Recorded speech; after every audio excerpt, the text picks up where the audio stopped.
Welcome, ladies and gentlemen, to an episode we like to call the Air Raid Attack. We're going to mix things up here. I got a good host. If you're listening right now, it's a wonderful, kind of chilly, but wonderful, beautiful, stormy season in Oklahoma City. Of course, you're listening, of course, if you're listening on Friday, it's obviously not stormy at the time, but more than likely, I hope you're having a great week. Special guest on my hand. Y'all should know him. He's a good friend of mine. More importantly, he's also a host on the Time to BS podcast, Mr. Dan, Mr. Dan's debut. You can listen to him on the Unhinged Network. He'll tell you all that information here shortly. Dan, welcome to your debut of the Air Raid Attack podcast. I got some whiskey ready, so we can talk some nonsense, my friend. How are you doing? I'm actually doing pretty well. It's a first because usually you're the one hosting me. I know this is weird for me. It is. It's kind of cool, but weird at the same time. I know it is. It is, not gonna lie. I will say this though: things haven't changed. My kinky vodka is still out in the refrigerator.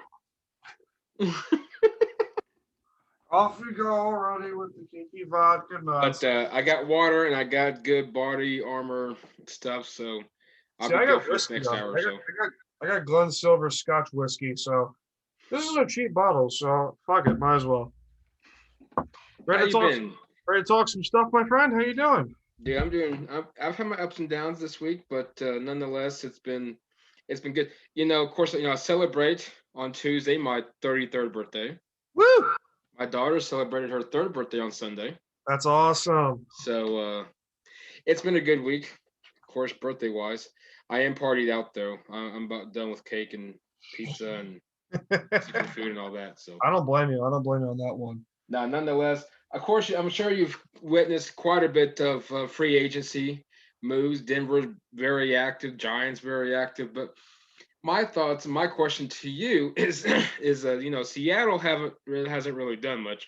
I know Carson got re-signed, but I thought Russell Wilson would be a team player. Maybe I'm just way off in the deep end, but maybe at least give back some of his salary to help the team out. Your thoughts on this for years? I'm like, I've been saying it for since his first extension when he signed for 27 or 28 million per year for 4 years. It was like some ridiculous amount of money for that time, and he deserved it, and rightfully so. But I tweeted this out today actually. If Russell Wilson really wanted to win, like be one of the all-time greats, okay, give the Seahawks at minimum 10 million of your salary. Give them 15 million, 20 million. Can you imagine what this team can do with the aggressiveness of nature that they have with $20 million in cap space? Can you imagine what they've been able to do? Well, they might be able to build their offensive line around Russ to protect them.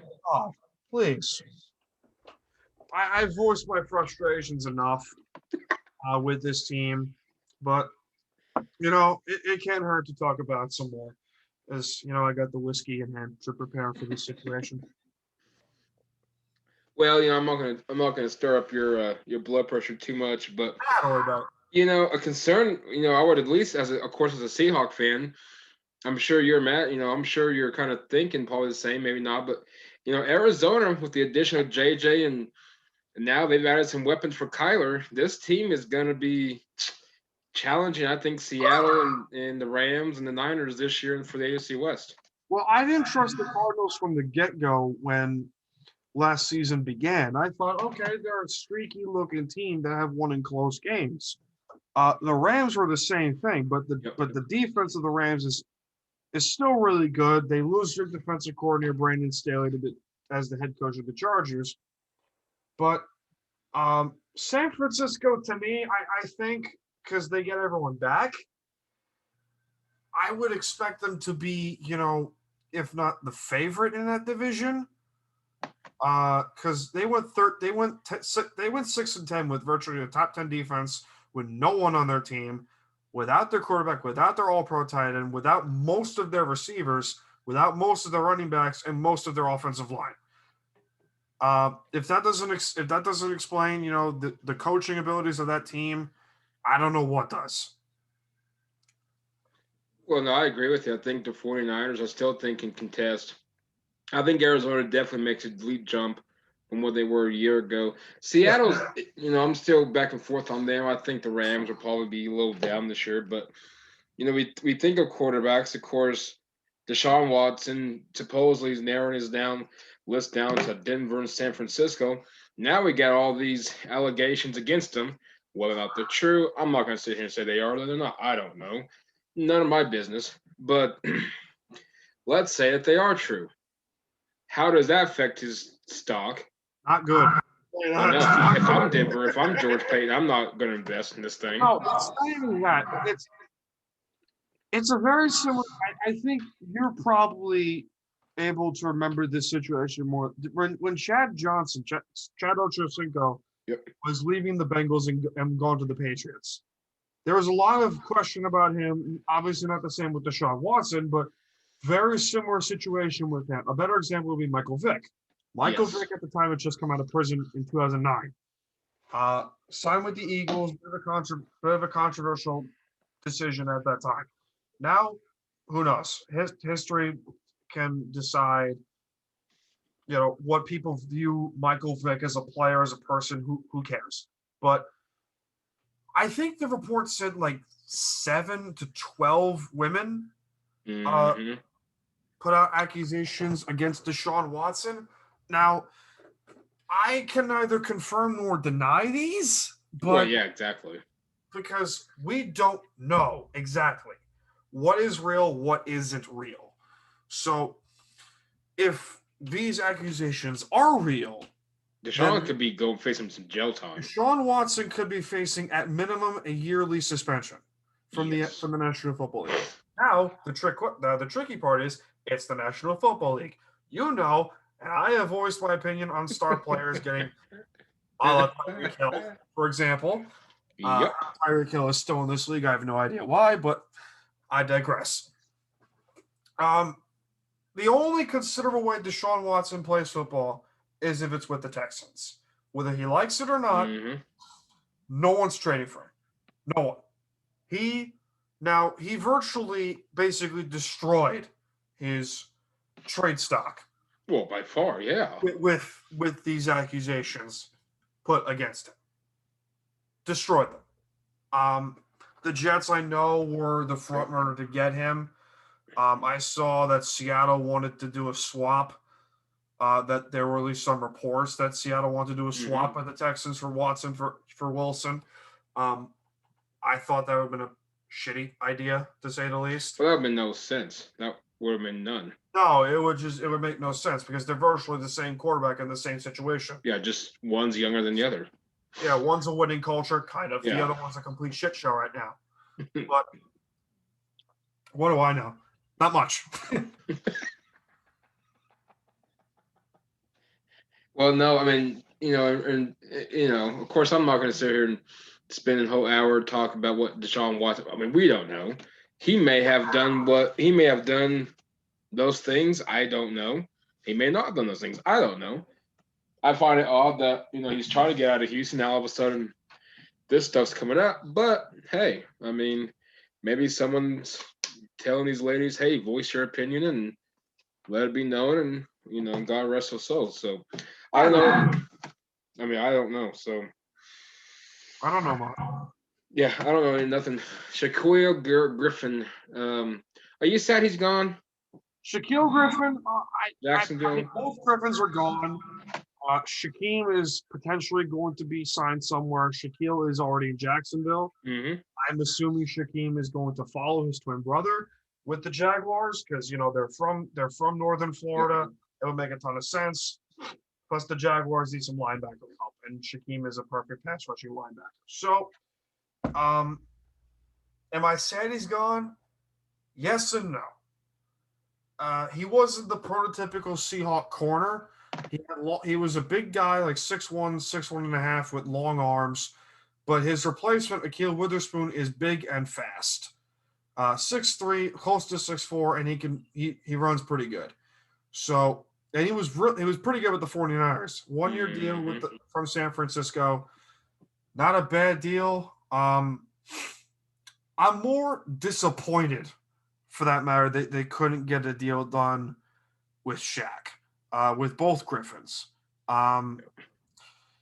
Again, I expect nothing less because they seem to run through corners like clockwork. And I thought, okay, if Shaquille leaves, two things will happen.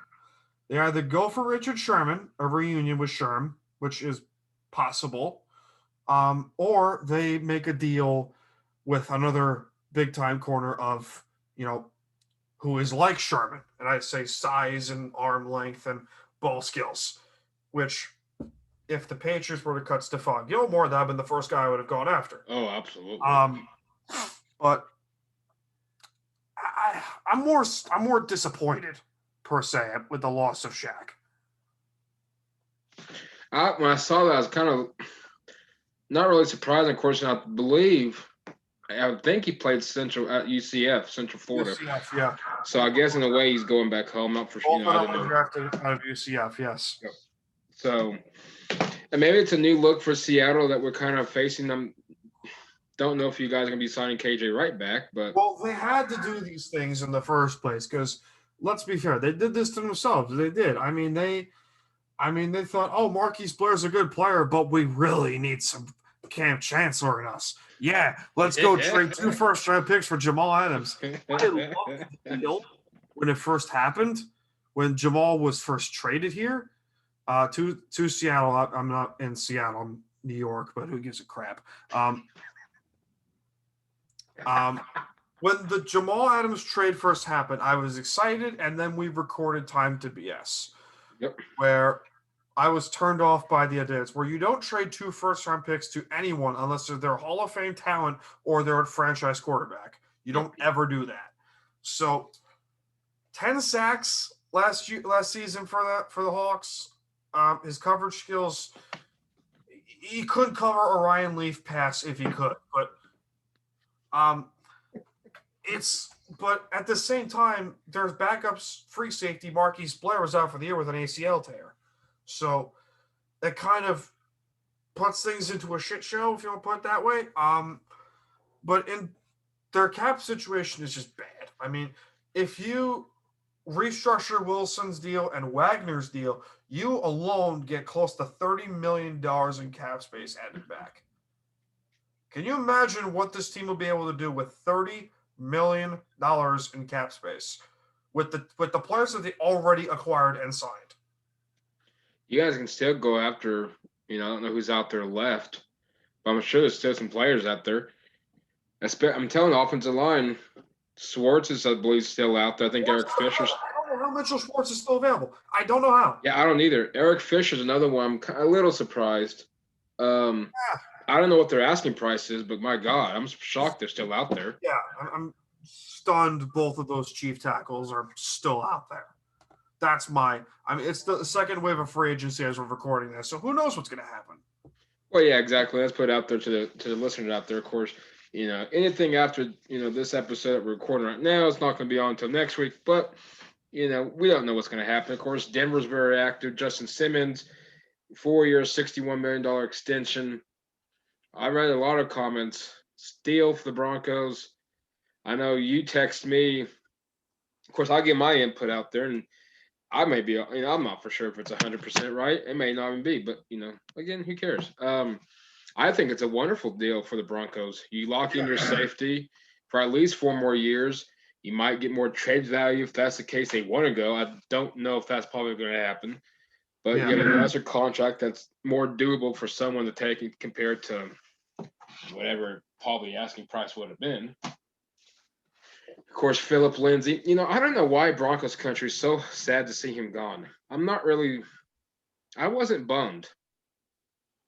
I just wasn't really bummed that Philip. I just really wasn't impressed with him. No. I wish him the best of luck in Houston. Yeah. I wasn't bummed. Love the addition of Kyle Fuller. Yes. Oh my God. Yeah. Oh my God. Kyle Fuller was caught. I was about to text you yeah, he's going to Denver, and then 2 minutes later. Yep. 2 minutes later, signs with Denver, 1-year deal. I'm like, all right, cool. Sweet. You knew damn well Vic Fangino and And George Payton was like, ready, set, okay, go. Boom. Go. Like, not even hesitation there. No, they were, I think they were ready. No, when I got that notification from U Stadium saying that Fuller got cut, I'm like, yep, here we go. And then I don't think it was, there you go. Yeah, I don't think it was even an hour later that he was. It's just like when Mike Boone, the Vikings running back, got signed with Denver. I knew then that was Philip Lindsey's farewell tour. Yeah. Your thoughts on Ronald Darby? He Had a great year last year. He signed with the Broncos, right? Mm-hmm. Good player. I don't like. Excellent player. Player and yeah. That moves Bryce Callahan to his natural spot in the nickel position. Yep. So your secondary, if I am not mistaken, it's gonna be Callahan. Should be Callahan, Darby, Fuller, Simmons. Good secondary. That's actually not bad. A lot better than a year ago. And Duke Dawson can potentially be your fourth corner. Good. That's actually not bad. That's really not that bad at all. Defensive line still going to be good. Yeah. I like your linebackers. I love the linebackers, actually. I'm a huge Josie Jewell fan because I'm a Penn State fan, so I've seen Josie Jewell when he was in Iowa. Yep. And I got firsthand when Penn State went to Iowa. They nearly got their asses kicked by the Hawkeyes, but what do I know? No, I love our edge rushers. Of course, Vaughn's back. Draymond Jones is back again, of course. And back is Chubb. Shelby Harris is back. We re-signed him. So I like how Peyton tackled the issues on defense. That was the main focus, and he did a hell of a job. Yeah, you needed that. You needed that. It's going to make the draft interesting now, because now with the 9th pick, what do we do? And that's the thing. I can tell you probably right out of the gate what you may or may not need. Now, it would be interesting to see what the Broncos will do, but I think they probably go tackle here because DeMar Dotson's a free agent. I mean, James, you don't know what the hell they're going to do with him. Well, and that's another thing. If you really want to set the tone, if Peyton wants to set the tone in Denver, he's going to have to let him go, realizing I want to change things. I don't know what they do. I have no idea what they do. You got good receivers. I like receiving core is good, yeah. Judy and Sutton are awesome. Tim Patrick's good, and Deshaun Hamilton is not the best, but he has his moments. He has his moments when he has it. KJ's going to be good. Yeah, KJ's a natural in the slot. Yeah. He's a natural slot receiver. In Broncos country, we just have to realize is last year, offensive line was still inconsistent. Yes. Receiving core, Noah Fant out half the time. Cortland Sutton was out completely. KJ was inconsistent at times. I mean, he's a rookie, so you're going to get that, along with Jerry Jeudy and the running back core or whatever. But we weren't bad if you think about it. It's just we got stuck with injuries. No, it's true. Drew Lock wasn't 100% healthy in a slump. So not entirely your fault. No, exactly. But it's going to be considered like a make or break year for Drew Lock. Yep. Do they, I don't know. Let's see what happens. What do I know? Again, not much. Well, I definitely don't know much. Just some schmuck in a Seahawks jersey drinking whiskey. For all the listeners out there, what Seahawks jersey you ripping today? I'm wearing Jimmy Graham, Seahawks legend Jimmy Graham. God. What a trade. It was bad. I still remember that deal like it was yesterday. It was like March 1st, 2015. Yeah, it was that was the day. It was like 3 weeks after the Super Bowl. I got the text. And I was like, this can't be real, right? Because at the time, Jimmy Graham was one of my favorite players. I loved him with the Saints. Thought he was awesome with Hall of Famer with New Orleans, 100%. He goes to Seattle for a first, a fourth, and Max Unger. I remember that deal like it was yesterday. While I'm at it, here's another sip because I'm gonna rage. Dude, it's your time, so go Pete for it, Carroll, man. head coach and vice president of football operations, Pete Carroll. Yep. That's your buddy, I heard. Oh, shut up. Okay. So let me understand let me clear out the air for those of you who listening do not understand the story here. I have a love-hate relationship with Pete Carroll, the coach. I think he can be good at times, great at times, but also stubborn to all hell. Pete Carroll, the executive, is what I have a problem with. I have a problem with Pete Carroll, the executive. Now, it's not because, he's made, shitty decisions that only benefit him because he's the control freak. And you can see he's starting to USC Pete Carroll, where he's control freak at the wazoo. But it's just he refuses to do anything that benefits the team. It only benefits his philosophy. Because Russell Wilson, it took 10 years to let the handcuffs off of Russell Wilson. What happened? Yep. 40 touchdown passes, franchise record, career high. Yes, 13 interceptions. Who gives a crap? But the offense had it was the highest scoring team in franchise history. Not even touches the 05 team.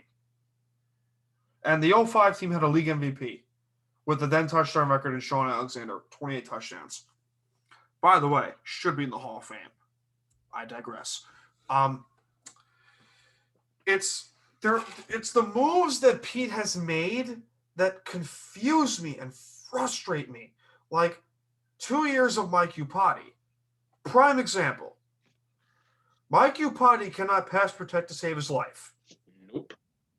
He can run block unbelievably well, but cannot pass protect to save his effing life.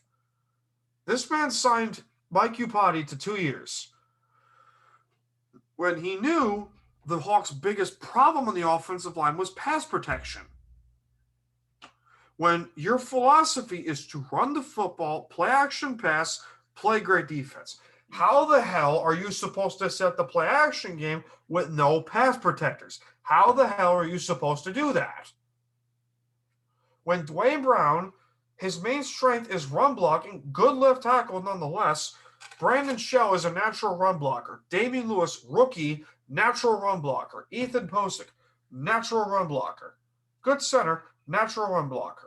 How the hell are you supposed to set the passing game with mainly run blockers? How are you supposed to do that?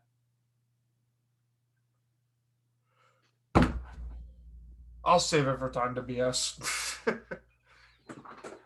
I'll save it for the podcast. Oh. And all you listening out there, if you guys are wondering, definitely first of all, check out Time to BS. As you guys know, Dan's a very passionate Seattle Seahawks fan, and right now, the Russell Wilson thing I can tell is would I say it's best to say it's eating at you somewhat?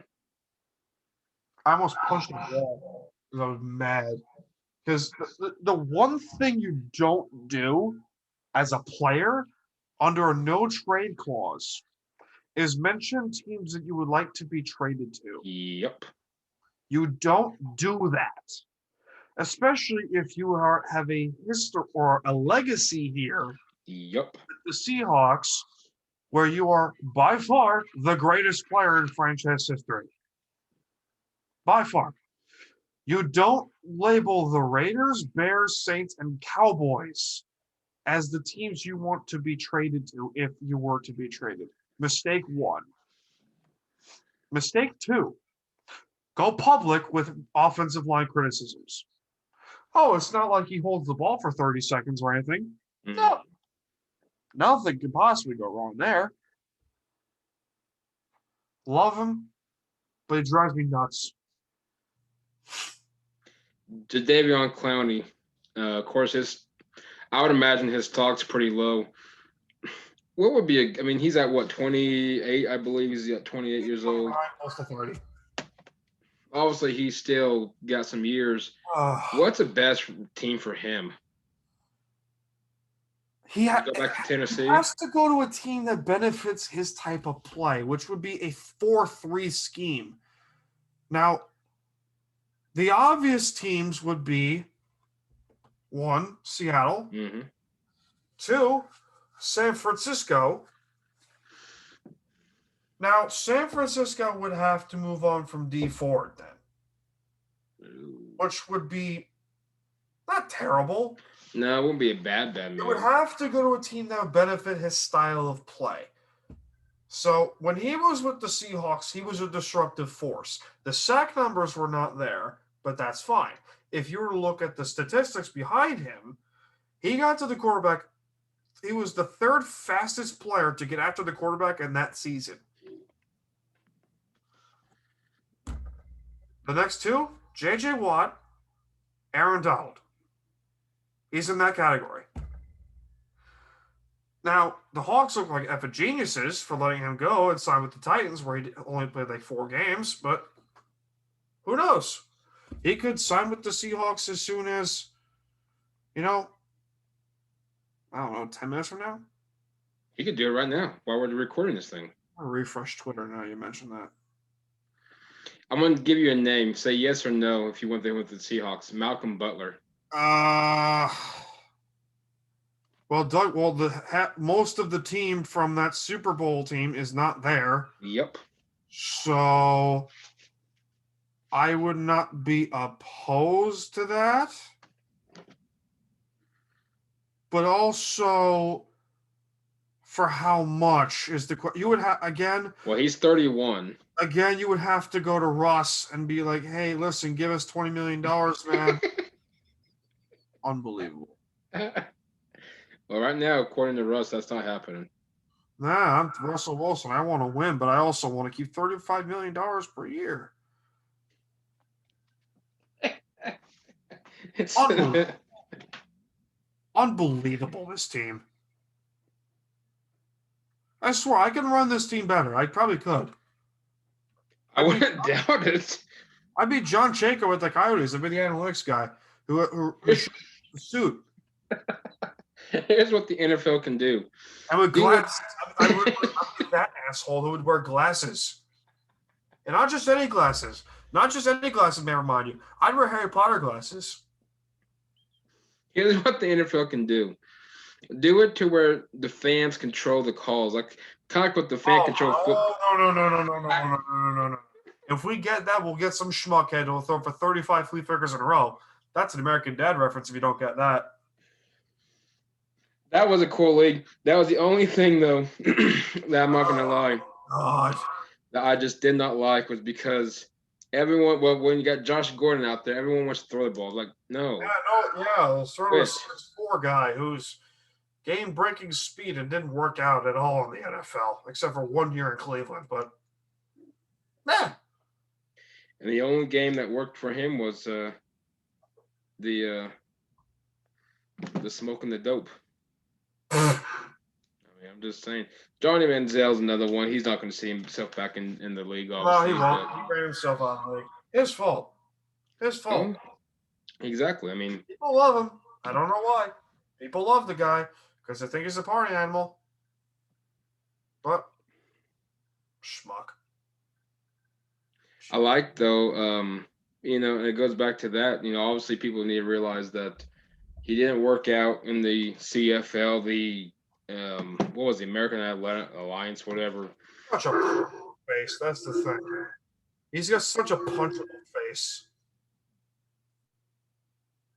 Like he looks like the kind of guy that I want to clock in the face and be like, "My life is achieved. My life goal is achieved." Of punching Johnny Manziel square in the face. And what's sad is, dude, he had it so made. He had it. But it's one of the things where I don't feel bad because I don't either. No, I don't feel bad for him.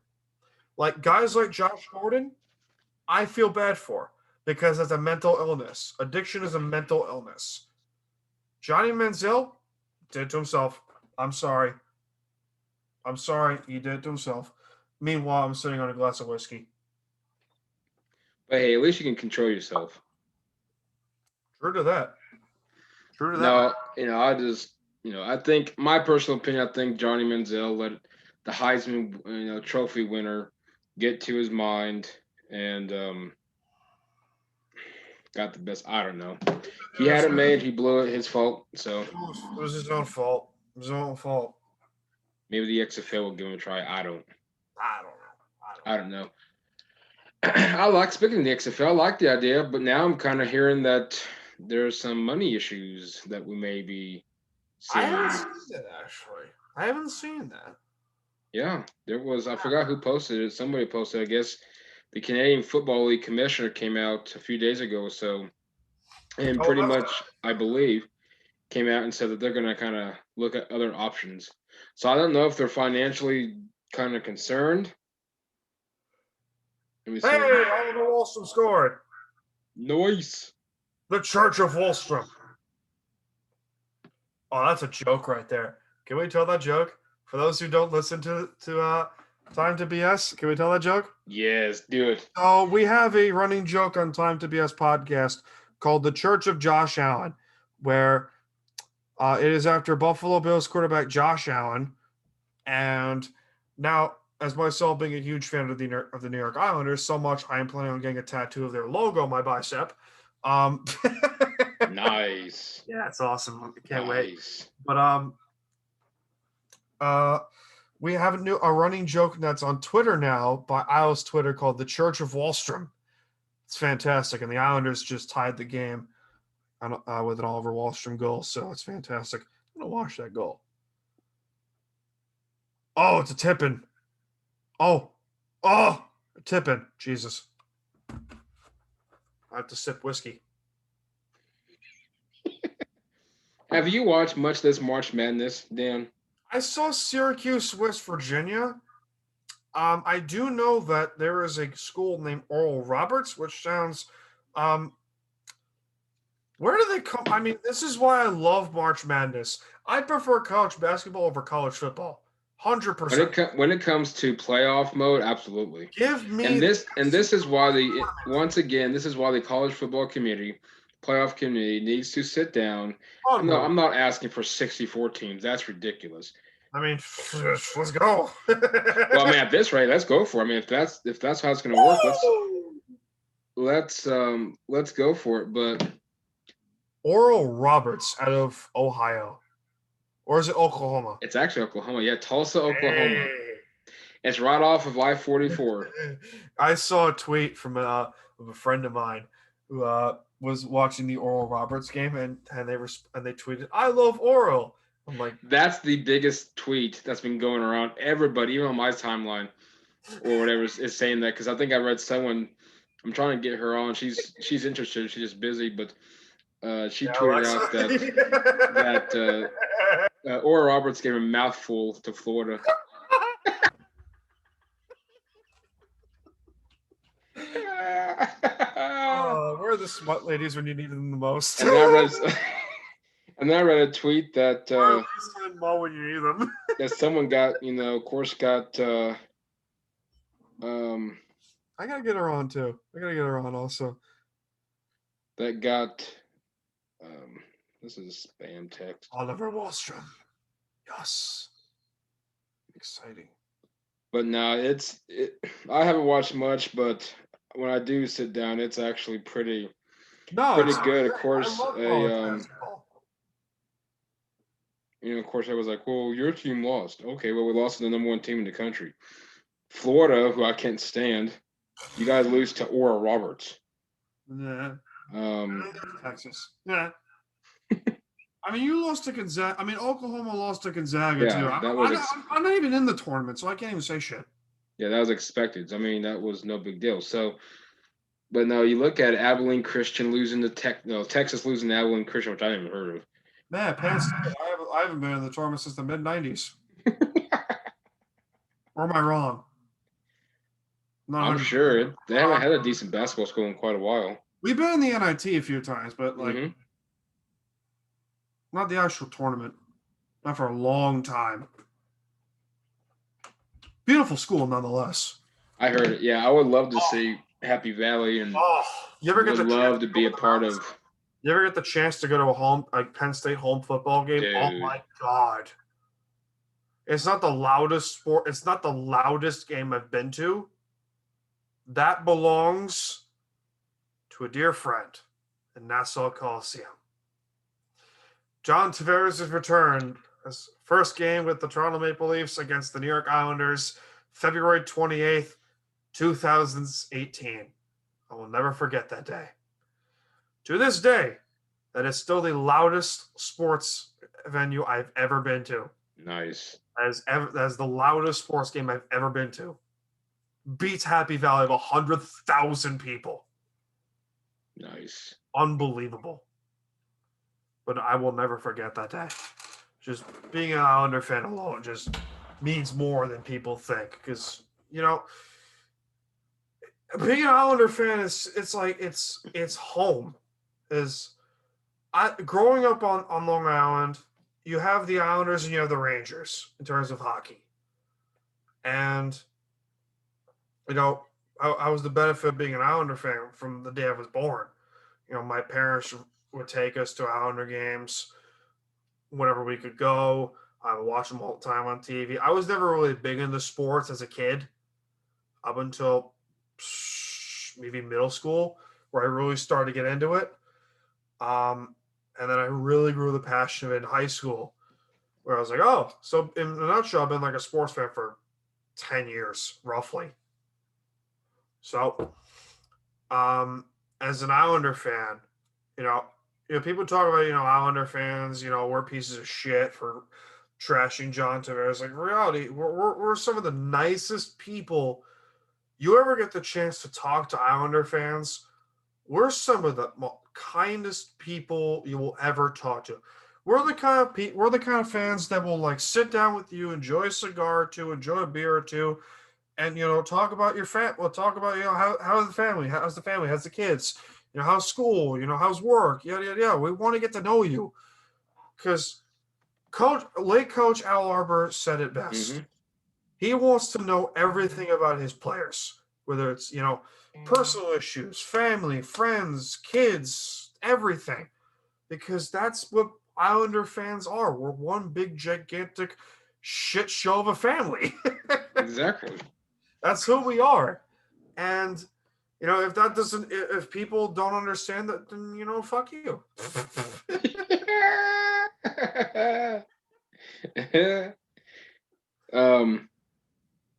Of course, a buddy of mine just texted and asked me if I'm watching Michigan LSU. I am not actually watching Michigan LSU. LSU's in the tournament. What have I missed? Currently, Michigan's in the dogfight with LSU as an 8-1 seed. Nice. But no, I like March Madness. I still think the college football needs to expand it. And I think this is why. I mean, you may not have any upsets, but regardless, they definitely need to expand it. Yeah, I mean,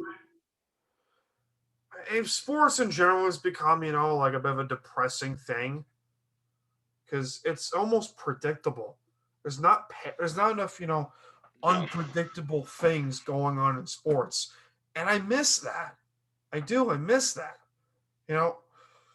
As much as we could talk about March Madness. Really, there's like, again, I'm saying this as an Islander fan who hasn't seen much success in his entire life, but I mean, there's not enough like unexpected moments. You don't get a lot of those. And I love that. I love unexpected moments. I love, the helmet catches, of David Tyree. I love, stripping the ball out of Cam Newton and watching him go into the end zone, him not diving for the football. I love those moments. And, there's not enough memorable moments you get in sports anymore. I mean, the most recent one was probably Alex Ovechkin hoisting the Stanley Cup. Mm-hmm. That was probably the most memorable one. And I shed a few tears watching that, because you see an all-time great finally getting the cup. Yep. You love that. And I find myself crying, just wanting that moment because I've never experienced that as a fan of the Islanders. 'Cause I wasn't alive during when the '80s runs happened, but I because before I die, I want to see it once. I want to see it once, and even if it takes 30 more years, as long as I get it once, I can die in peace, knowing that I've seen my team hoist the cup for the first time in nearly 40 years. That would mean everything. That would mean everything. Well, I think this year you guys have. I mean, obviously we'll see come playoff time, but I still think you guys have legit chance. Yeah, we got a shot. We're still inconsistent as all hell on offense, but defensively we're awesome. I remember I looked up some stats and we're the number one team in total defense in the NHL. Like, huh? Like, because I watched them play every game. I've seen every game this year. And there are some times where I see them giving up like 4 goals a game. I'm like, how is this team the number one team in total defense? Mm-hmm. But then again, it's Barry Trotz. So what do I know? Not a whole lot. Who's bothering you now? I hear your phone buzzing. I'm sure. First, no, it's Mr. and you know him very well, Mr. Hong Lam. Yes. Of course, I want to talk to him. He's hooking me up with quite a bit of opportunity. Him and I are trying to plan to go down to AT&T Stadium in June. Nice. There is Coach. Let me give him some recognition because he invited me out, but I could not make it because obviously it was my daughter's birthday and I was not going to miss that for nothing. But let's see. Tom George is a 3A state champion in Oklahoma. He's a Florida 5A finalist. He's a United States, I believe, Hong told me Marine, I believe. I apologize, Tom, if you're listening and I get that incorrect. But nonetheless, he actually invited both of us at Carl Albert High School, which is right down the street from me. Ryan Broyles and some others were there, but in June there's a camp. It's called QB Impact, and we're trying to plan it, but there can be a lot of NFL coaches, college coaches, stuff like that. So we're going to try to attempt it.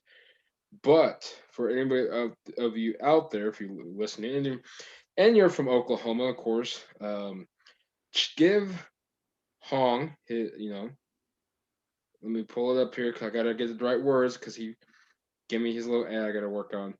Of course, in Oklahoma, you got tornadoes, crap galore. So give Hong Lam his, your business. He's going to make sure that your family is safe and ready to go for the holidays, for the tornado season, because he wants to make sure your storm shelter is ready. And of course, he doesn't just clean out your shelter. You also make sure the supplies are there, water supplies are there, and make sure that everything's incoherent to make sure that you and your family are safe. So definitely give him at Storm Check on the Twitter if you're in Oklahoma City metro area. No, I was thinking, Dan, hopefully here in the near future, potentially having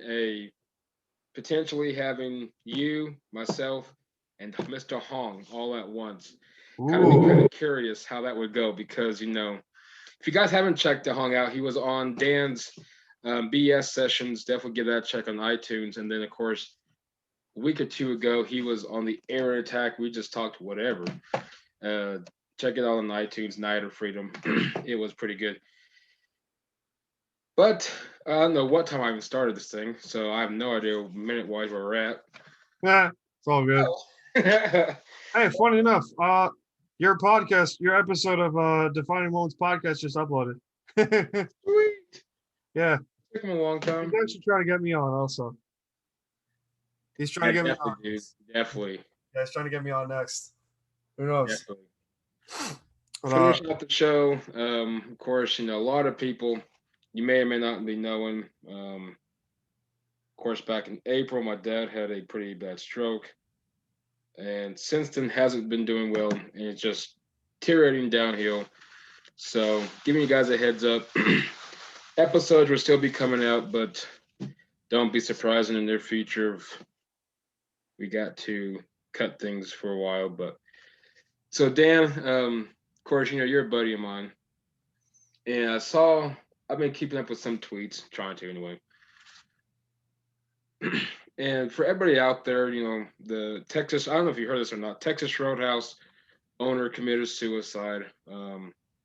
I guess he had COVID. I mean, I don't know what COVID does and doesn't play with anybody's mind. I don't know.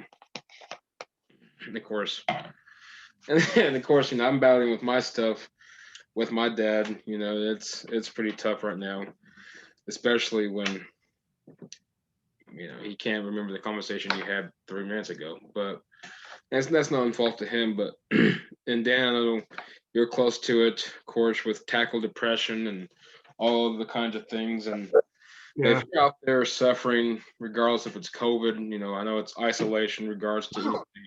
But if you're out there with mental ill, if you're battling depression, suicidal thoughts, and I know me and Hong talked about it in his show when I was on, I guess, on his podcast, Defining Moments. I believe we talked about it again on my show a few weeks ago, but definitely get the right help. yeah, Everybody's life is precious. definitely. I know, as many demons as we face, and we're battling ours here, but your life is more precious, and definitely get the right authorities involved, because regardless if you guys believe it out there, you guys are loved.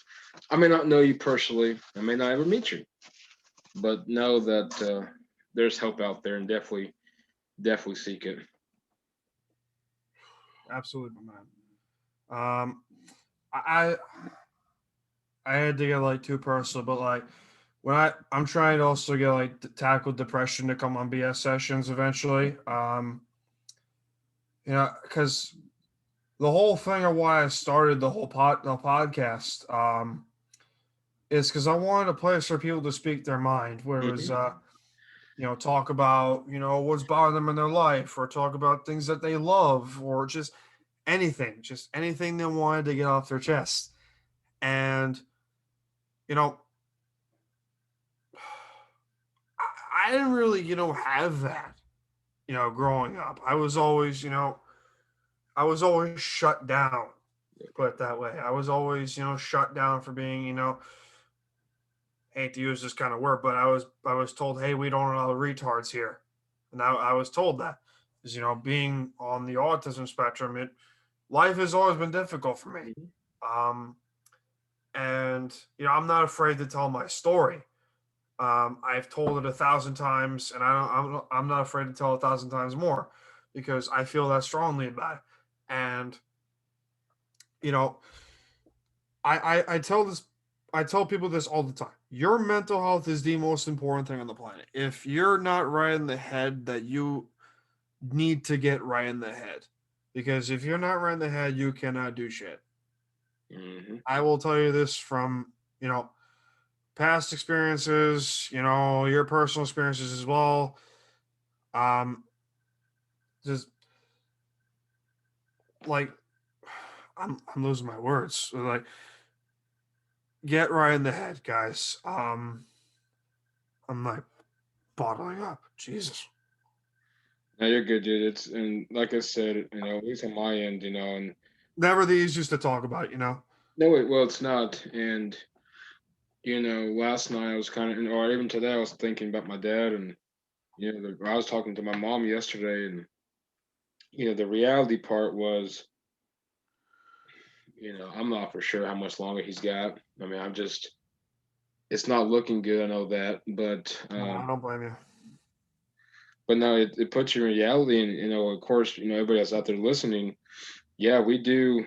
Dan does the sports. It's a sports podcast, but also, as he mentioned, he does BS sessions where you can just practically, just vent and be yourself, and kind of voice your what you're going through, and with no judgment, no nothing, and and of course, we all do these podcasts, but at the same time, we realize that sports is just temporarily, or the moments that we want to live in is permanent, and regardless, we can't get those back once they're gone. And I was thinking, man, and you actually brought it up good point, when you were talking about the moments of your sports teams winning and all this. Um, growing up, I remember watching games, and I don't know how much longer I've got left. I'm about to find out, but I remember when Derek Jeter hit his 3,000th hit, and the Broncos winning their last Super Bowl, and all this stuff, because it was all part of my dad. My dad was there for whatever, and then you realize that. Then you think back to reality part, and knowing that you don't have much time longer, so it's like it really puts you in perspective. Like, wow, this is real. This is real life. Yeah. It doesn't, you can't process in the head. But it's tough. But no, like I said, I kind of want to break away from the sports just briefly and let you guys know that's out there. Listen on the Unhinged Sports Network, and if you're listening just podcast wise down the road, is get help. Trust me. This last week, I could have, I wasn't gonna kill myself. I ain't gonna say that, but No. I had all opportunities. I could have went on the deep end and literally blew up. I could have blew up in a lot of people's face, but at the same time, I realized that things happen, and unfortunately, it's life, and just get yourself surrounded with people. Follow me on Twitter, On Air with Mike. The show's air_podcast. I know Dan. I'm sure he won't mind just giving out his stuff. I mean, if you feel comfortable, I don't care. Vent to me. Feel smooth on Twitter.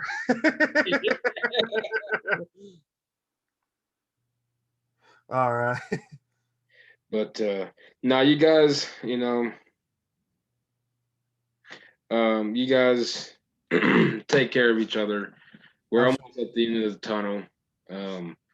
I know here in Oklahoma we're getting close to we're not wearing masks anymore, so that's pretty cool. That's good. That's pretty Out in New York.